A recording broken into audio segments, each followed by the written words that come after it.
salah satu kit bootleg yang paling ditunggu kehadirannya. HG Aerial plus Flight Unit dari Daban Model. Bisa dibilang kit ini juga jadi paket hemat dan komplit, karena dalam pembeliannya kita akan dapat Gundam Aerial dan Flight Unit yang dijual terpisah di versi Bandai-nya.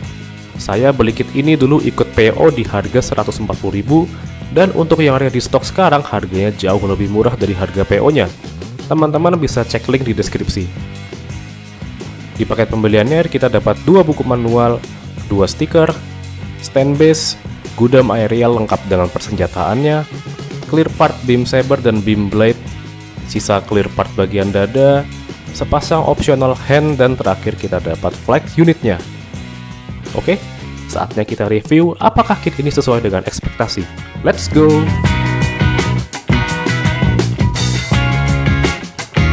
Proses perakitan kit ini menurut saya nggak begitu bikin emosi.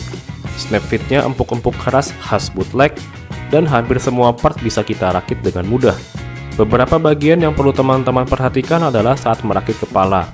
Part matanya yang harusnya bisa nempel, malah kayak gini. Dan bikin susah masang penutup kepala depan. Lebih baik kita pindahkan semua bagiannya itu ke bagian depan, dan ditutup pakai bagian belakang.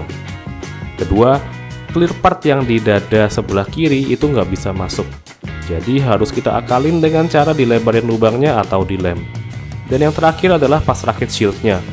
Pastikan teman-teman haluskan part C26 atau lebarin lubang part B240 dan B41 biar gak seret banget pas dirakit.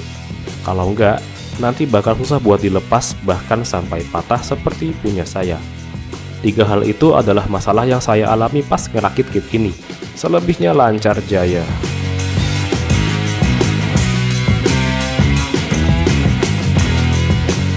Walaupun kit ini 100% jiplak dari versi Bandai, ada satu bagian yang bisa kita lihat perbedaannya, yaitu dari part kuning di bagian kepala.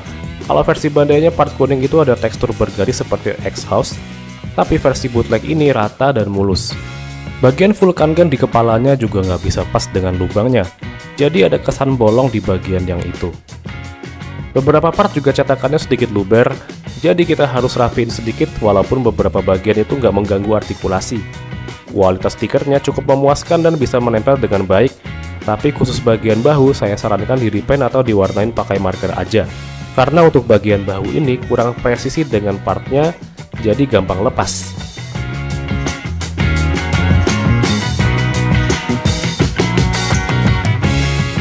Kepalanya bisa diputar 360 derajat, sayangnya gampang lepas.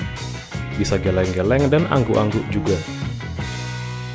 Armor bahu bisa dinaikkan, tangannya bisa diputar 360 derajat, diangkat sampai segini, tapi harus hati-hati juga karena bagian yang ini gampang lepas kalau sering diangkat.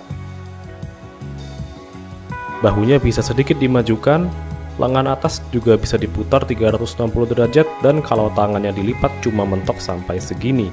Badannya bisa diputar juga, dimiringkan, dan sedikit bungkuk. Part putih ini juga gampang lepas kalau sedikit kesenggol part di bawahnya.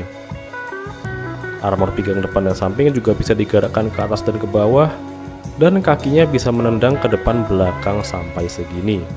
Bisa split juga, dilipat sampai segini. Pergelangan kakinya yang ini juga gampang lepas, dan telapak kaki depan bisa diputar sedikit, yang belakang sampai 360 derajat.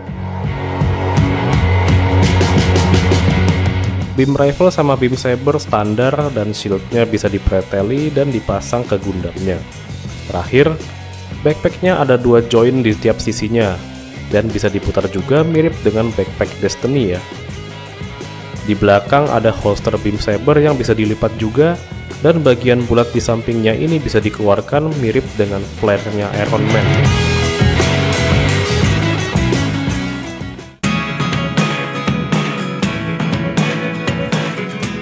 Ini adalah kit bootleg keren yang worth it banget. Dengan harga di bawah 150.000, kita udah dapat kit high grade Aerial yang keren dengan flight unitnya. Sangat terjangkau buat kaum mendang-mending seperti saya, karena kalau kita beli yang versi Bandai itu bisa sampai 300 ribuan ke atas. Beberapa kekurangan yang tadi saya sebutkan menurut saya nggak begitu menjadi masalah dan masih bisa diakalin. Karena bagi saya yang penting desainnya keren, Artikulasi oke dan bisa dikuasain itu udah lebih dari cukup.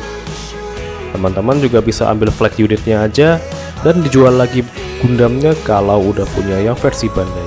Ya, hitung-hitung buat menekan pengeluaran hobi lah.